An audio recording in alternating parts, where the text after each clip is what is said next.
કોઈથી કઈ બોલાતું નથી અને કઈ થતું નથી. અંદરો અંદર વિવાદ અમારા પણ હોય, આપણા સમાજનો અંદરો અંદર વિવાદ હાલતા જ હોય. કોઈ સમાજનો પ્રશ્ન આવે ત્યાં એક થઈ જાવ, ભેગા થઈ જાવ અને કોઈ પણ હોય સામો એની સામે લડો. જેમ લડવાનું થતું હોય એમ લડવું પડે, બરાબર. એટલે હવે લાલાવદર વાસીઓને હું એટલું જણાવવા માંગુ છું કે અમે બધા બીજા કામમાંથી અહીંયા આવી છીએ. તો નમસ્કાર મિત્રો, વિડીયોમાં સ્વાગત છે તમારું. મિત્રો ફરી પાછા આપણે આવી ગયા છે નવો મસ્ત મજાનો વિડીયો લઈ તમારા સમક્ષ. તો વિડીયોમાં કન્ટિન્યુ રહેજો, વિડીયોમાં લાઈક કરી દેજો, આપણી ચેનલમાં નવા ચેનલ સબસ્ક્રાઇબ કરી લેજો મિત્રો. તો મિત્રો જો મિત્રો, આખો સમાજ ભેગો થયો છે, પૂરેપૂરો આખો સમાજ ભેગો થયો છે. અને જે ભાજપના પ્રમુખે જે કઈ દલિત સમાજને જે કઈ ફોન ઉપર ગાયરો આપી હતી કે તમે આમ આદમી પાર્ટીમાં કઈ રીતે હુકમ ગયા ને હુકમ ન ગયા, એવી રીતે ઘણી બધી ચર્ચા થઈ છે, બરોબર. એના માટે આ સમાજ આખો ભેગો થયો છે, બરોબર. અને સમાજ જે નિર્ણય લઈને એ જ પાકું કહેવાય. બાકી જો મસ્ત મજાનો વિડીયો છે અને સાંભળજો તમે પૂરો વિડીયો. અને સમાજની અંદર કઈ રીતે હપ લેવો, કઈ રીતે એકતા રાખવી, એ આ સમાજથી જોવો, તમે શીખવો, બરોબર છે. તો જો મિત્રો પૂરો વિડીયો, અને આપણી ચેનલ નવો ચેનલ સબસ્ક્રાઇબ કરી લેજો. અને ચાલો મિત્રો વિડીયો આપણે કન્ટિન્યુ કરી. અને અમારી પાર્ટીના ગુલામી જ કર. આ ભાઈ અમારા બહુ સમજેલા વ્યક્તિ ગણાય. જોકે આપણે બધે રેકોર્ડિંગ જોયા હશે. જે ખુલ્લેઆમ ગાળો આપે છે કે ભાઈ તમે આમ આદમી પાર્ટીની રેલીમાં શા માટે ગયા. હમણાં 31 ઓક્ટોબરે કેજરીવાલ સાહેબની રેલી હતી, એમાં સમાજના લોકો ભેગા થયા હતા અને આવડી બહોળી સંખ્યામાં પબ્લિક ભેગી થઈ, જેથી કરીને ભાજપને ખાસ કરીને એવું થયું કેમ આટલી બધી પબ્લિક થઈ. અને ખાસ કરીને લાલાવદરના લોકોને એમ કહેવાય છે કે લાલાવદરના પ્રમુખ સરપંચ સરપંચ હશે, પરંતુ એવા વ્યક્તિ થઈને જો આવી વિપક્ષ ગાળો આપે અને જો મકાનો પાડી નાખવાની ધમકી આપે તો બધા માટે શરમજનક કહેવાય. કે તમે રેલીમાં શા માટે જાઓ છો, તમે મિટિંગમાં શા માટે જાઓ છો, તમારે અમારી મિટિંગમાં જવું પડશે. આવા દબાવ કરી અને એ લોકો તમને જે મકાનો પાડી નાખવાની ધમકી આપે તો તમારે બધાને જાગૃત થવું પડે. જો આ વસંતભાઈ ચાવડા એમ કહેવાય છે કે બાવસ વ્યક્તિ ગણાય, એને પોતે એમ વિચાર્યું કે મારી સમાજના વ્યક્તિને ગાળ દીધી, મારી સમાજના વ્યક્તિને બોલ્યા, પોતે જીવના જોખમે પણ આવેલા છે, બરોબર. ભરતભાઈ કાતરિયા છે, અમારા સંજયભાઈ બગડા છે, હું ભરત બારોટ, અમે અમારા પોતાનું જીવનું જોખમે શા માટે આવેલા છે, કેમ કે આ લોકો કોઈ પણ રીતે નડે એમ છે. અને એ લોકોએ આપણી સમાજને જે ખાસ કરીને બધાને ગાળો આપે છે, મા બેન સામે ગાળો આપે છે, મકાનો પાડી નાખવાની ધમકી આપે છે, તલવાર લઈને મારી નાખવાની ધમકી આપે છે, આવા લોકોને અમે કહેવા માંગીએ છીએ કે તમે તમારી મર્યાદામાં રહ્યો તો વધુ સારું છે. બાકી અમારા લોકો જેથી એમ કે જેથી હથિયાર હાથમાં લેશે ને તેથી તમે એક પણ વ્યક્તિ દેખાશો નહીં. બસ આટલું જ કઈ વિનવું છો, તમે બધા જાગૃત થાઓ. જય હિન્દ, જય ભારત.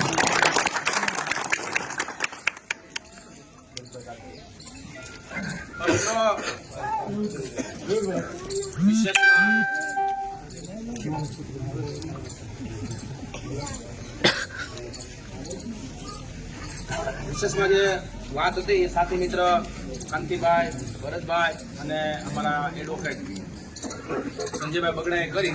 પણ મિત્રો હોય યારે આપણે ક્યારેય લાકડી લઈ કે તલવાર લઈ કે ધોકા લઈને બાંધવા જવાનું ન હોય, પણ સ્થાનિક લોકોને જયારે આ લોકો આપમાં ગયા હોય, પાપમાં ગયા હોય, ભાજપમાં ગયા, કોંગ્રેસમાં ગયા, અમારે કોઈ એક છે પાર્ટી કોઈ પણ વ્યક્તિગત નથી.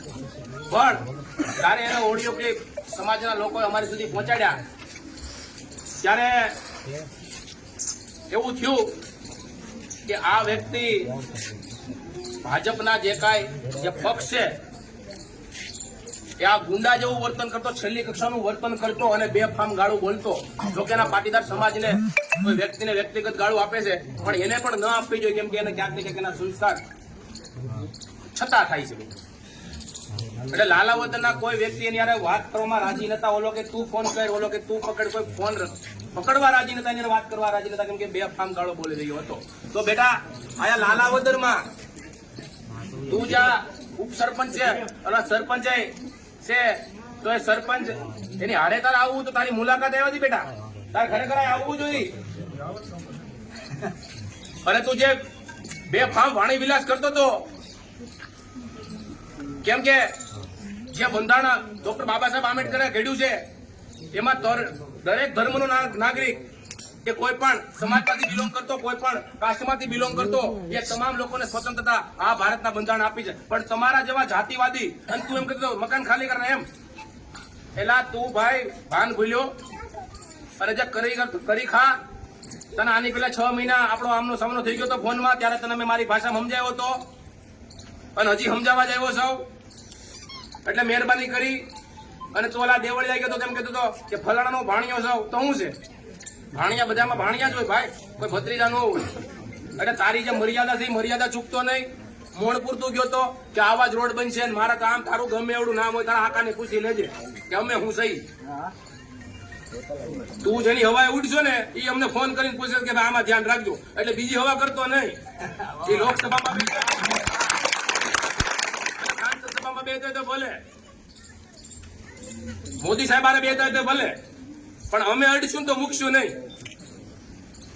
એટલે મહેરબાની કરી અને તારું જે કાંઈ રોડના રસ્તા જે કાંઈ ખોદકામ કર્યા માટીના પૈસા તો કરી ખા, પણ ખોટી રીતે જો આવો વાણી વિલાસ કર્યો અને તું લાલાવદર ના હોય આ ગરીબ કદાચ મને તો કે મજૂરી નહીં આવો તો હું તમને 10 દી મજૂરી સહી નહીં કરે. તારા બાપની પેઢી નથી ગ્રામ પંચાયત કેની લીધે ચાલે છે ને આ ભારતના બંધારણ હિસાબે હાલે. તારા બાપને સહી કરવી પડે.